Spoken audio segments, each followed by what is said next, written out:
Assalamualaikum warahmatullahi wabarakatuh. Hari ini kita belajar fikih bab 3 tentang toharoh ya. Toharoh dalam bahasa Arab maknanya adalah bersuci ya. Toharoh maknanya bersuci. Oke, kalian bisa melihat di slide yang Pak Guru tampilkan pelajaran 3 bersuci ya. Kalian bisa ini gambar tentang anak lagi mandi. Ya, anak lagi mandi ini adalah salah satu cara untuk menjaga kebersihan badan. Apa tujuan bersuci? Agar kita terhindar dari penyakit anak-anak. Oke. Selanjutnya ya, pengertian bersuci. Ya, bersuci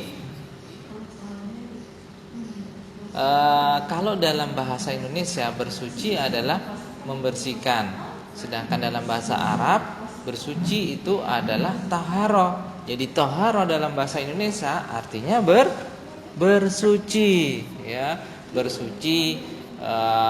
Bisa kalau dalam umat Islam bersuci itu bisa dilakukan dengan cara berwudu atau dengan cara mandi. Yang selanjutnya bersuci itu ada dua bagian, ada bersuci dari hadas dan ada bersuci dari najis.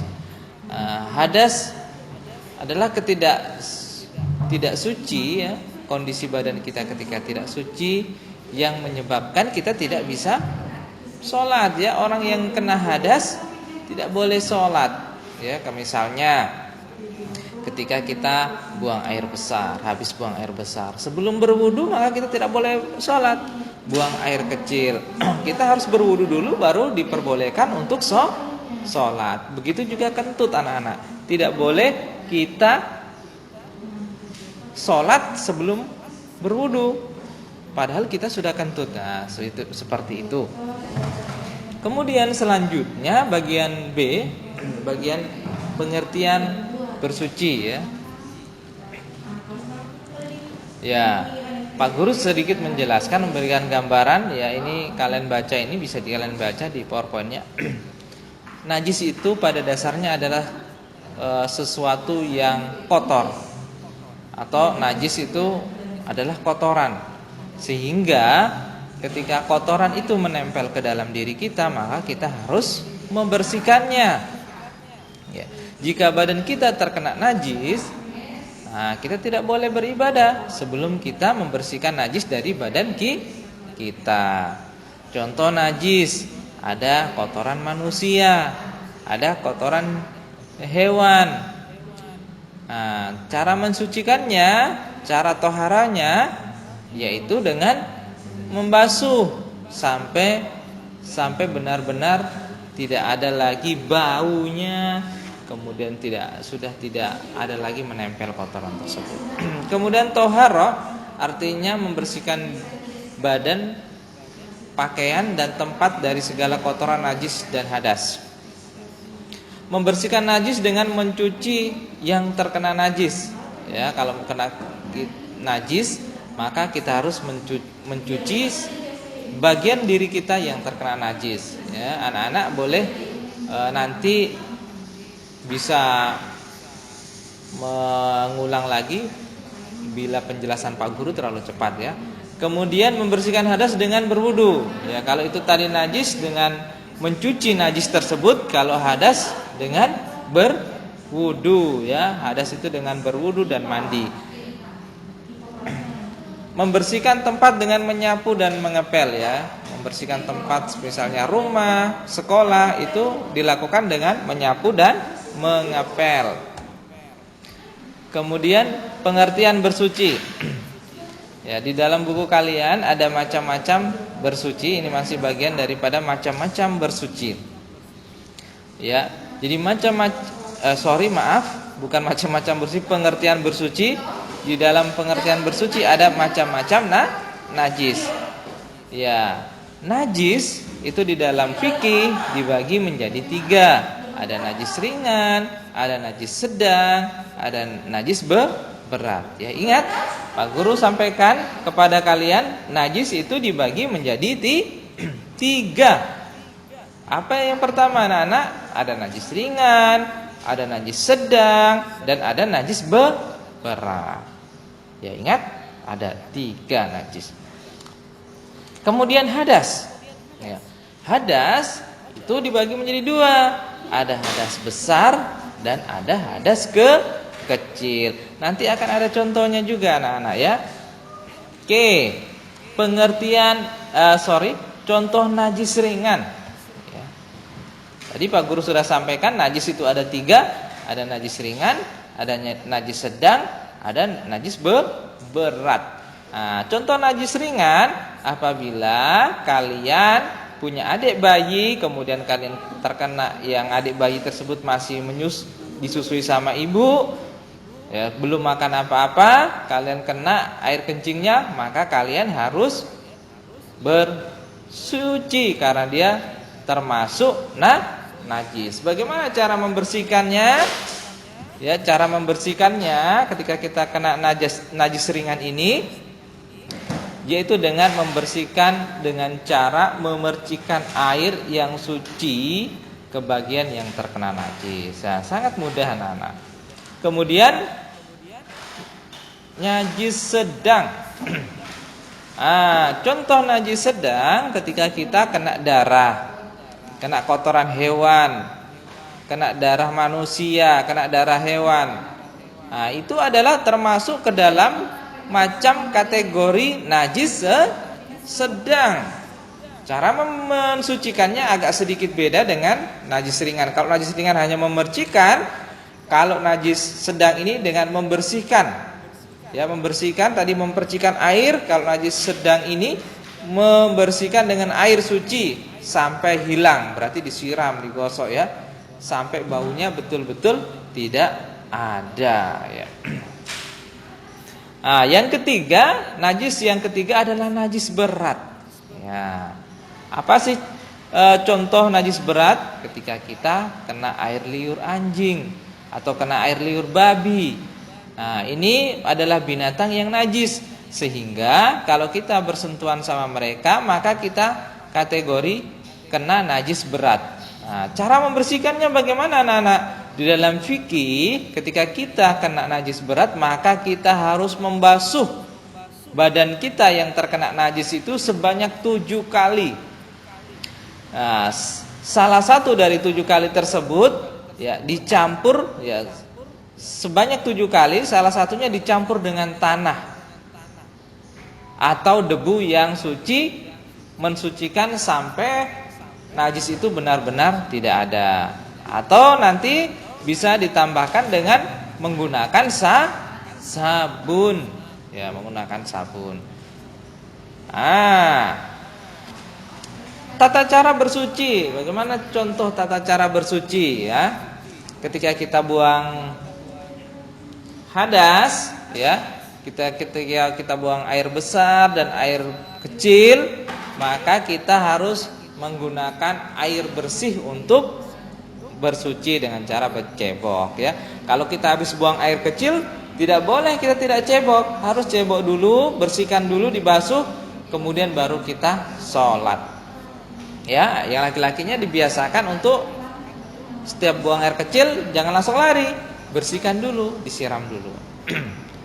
Kemudian istinja, ya. Istinja yakni membersihkan kubul dan dubur dari kotoran setelah buang air ya. Jadi kegiatan aktivitas membersihkan kubul ya, kubul dan dubur. Ya, dubur ini adalah pantat kita, kubul adalah bagian depannya. Itu disebut sebagai istinja. Ya. Jika tidak ada air ya, ketika kalian ingin membersihkan kotoran itu, mau istinja, maka kalian boleh menggunakan tisu atau batu yang bersih.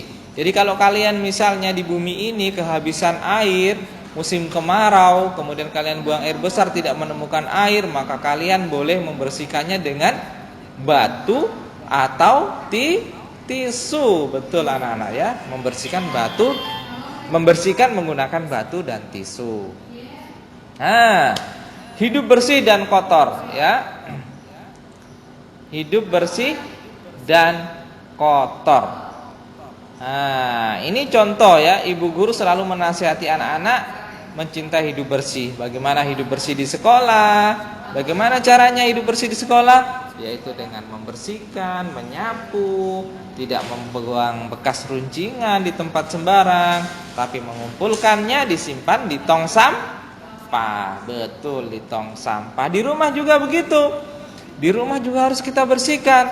Habis tidur, bangun tidur, kita harus lipat pakaiannya kita. Selimutnya kita. Habis dilipat, dirapikan. Jangan ibu kalian yang merapikan lagi, tapi sudah kalian karena sudah kelas 1. Harus dikerjakan sendiri. Betul anak-anak, harus segala sesuatunya dikerjakan sendiri karena sudah mulai besar. Ya. Setelah itu bangun, merapikan ranjang, kemudian mandi, nah, kemudian pergi ke sekolah. Ini adalah cara menjaga kebersihan di rumah, kebersihan badan dan lingkungan kita. Oke. Nah, ini ada menyapu halaman ya. Ini contoh, ini dalam gambar ini namanya askia, menyapu halaman. Ini adalah contoh menjaga kebersihan lingkungan, yaitu dengan menyapu halaman ya. Karena kebersihan adalah bagian dari iman ya, at-tahuratu satrul iman. Kebersihan adalah bagian dari iman ya. Jadi Pak Guru ulang, kebersihan adalah bagian dari iman. Kalau anak-anak tidak menjaga kebersihan, berarti imannya itu dipertanyakan. Orang yang beriman pasti dia akan selalu menjaga kebersihan, sebentar-sebentar cuci tangan, berwudu, mau sholat berwudu, mau makan cuci tangan, baca doa, habis buang air besar berwudu, membersihkan, bersuci. Nah, itu adalah contoh orang yang beriman. Bagaimana cara menjaga kebersihan badan kita, gigi kita? Ya, ahli mandi dan menggosok gigi menggunakan pasta gigi ya. Ketika mandi, kemudian sikat gigi. Nah, ini menjaga kebersihan gigi. Sebelum kita sholat, kita disunahkan untuk menjaga kebersihan mulut agar baunya tidak mengganggu orang lain yang ketika akan melakukan sholat. Ahli mandi menjaga kebersihan badan ya, biar tidak mudah terserang virus corona. Harus banyak mandi, sering mandi, jangan 2 hari 1 kali mandinya, tapi mandi pagi dan sore biar tubuh kita terhindar dari virus jahat. Nah, ini contoh anak-anak. Ini contoh ya, Dudu anak yang malas menjaga kebersihan. Lihat pakaian Dudu. Pakaian Dudu lusuh, kotor, mukanya penuh kotoran, daki, 2 hari tidak mandi. Ya, tempat bermainnya di tempat kotor, maka Dudu mudah terserang penyakit seperti sakit perutnya. Dudu akhirnya sakit perut, kemudian terserang virus corona karena Dudu tidak menggunakan masker. Nah, ini adalah contoh ya, tidak menjaga kebersihan. Berarti orang yang tidak menjaga kebersihan adalah orang yang tidak beriman ya, karena kebersihan adalah bagian dari iman. Betul anak-anak. Nah, ini coba contoh Ali ya. Ali selalu menggunakan pakaian yang bersih kemanapun, kapanpun, termasuk ketika bermain ya. Ketika bermain pun kita harus bersih. Apalagi kalau mau sholat, harus bersih dong pakaiannya kita. Harus sudah dicuci, kemudian menggunakan parfum, baru masuk masjid ya. Baru bermain jangan di tempat kotor. Bermainlah kalian di tempat yang bersih dan aman. Ayo bersih-bersih ya, ayo bersih-bersih ya. Kita bisa membersihkan rumah ya. Kalau rumahnya kita bersih, pastinya nyaman dan sehat untuk ditempati dan terjauhi dari penyakit ya. Dijauhi dari penyakit. Nah, kemudian sampailah kita pada rangkuman anak-anak ya. Pak Guru mengingatkan najis. Tadi kita belajar najis dan hadas ya. Kalau najis, cara mensucikannya dengan membersihkannya. Tapi kalau hadas, cara mensucikannya dengan berwudu dan mandi. Ya, ingat, kalau najis, cara membersihkannya yaitu dengan menyiram atau membersihkan kotoran tersebut. Cara mensucikannya dengan menyiram, menggosok dan lain sebagainya. Tapi kalau hadas adalah berwudu atau mandi besar ya. Pak Guru ulangi kembali, najis ada tiga. Ada najis ringan, najis sedang, dan najis berat. Ya. Kalau hadas ada dua. Ada hadas ringan, ada hadas besar ya. Ada hadas kecil dan hadas besar. Mohon maaf, bukan ringan ya, kecil ya. Hadas kecil dan hadas besar. Hadas kecil bisa kentut ya. Hadas besar bisa mimpi ya. Itu contoh hadas besar. Maka cara mensucikannya dengan mandi ya, mandi besar. Oke. Ketika kita kena najis, kita bersuci menggunakan air anak-anak. Jika tidak ada air, kita bisa menggunakan tisu atau batu yang bersih ya. Ketika kita di hutan tidak menemukan air, kita lagi camping atau ini bumi lagi kemarau, maka kita bisa menggunakan, di dalam fikih kita bisa menggunakan batu dan tisu. Selanjutnya, kebersihan adalah sebagian dari iman. Kita harus menjaga kebersihan ya, bisa kebersihan badan, kebersihan pakaian, kebersihan rumah, kebersihan sekolah, kebersihan lingkungan dan tempat ibadah ya. Kalau kebersihan badan, kita menjaga kebersihannya dengan apa? Caranya dengan apa, anak-anak? Iya, betul, dengan mandi. Kalau menjaga kebersihan pakaian, dengan apa pakaiannya? Iya, pakaiannya harus dicuci menggunakan sabun. Kalau menjaga kebersihan rumah dan sekolah, caranya bagaimana? Caranya harus rumah kita rajin disapu, dipel. Begitu juga sekolah harus disapu dan dipel, tidak membuang sampah sembarangan.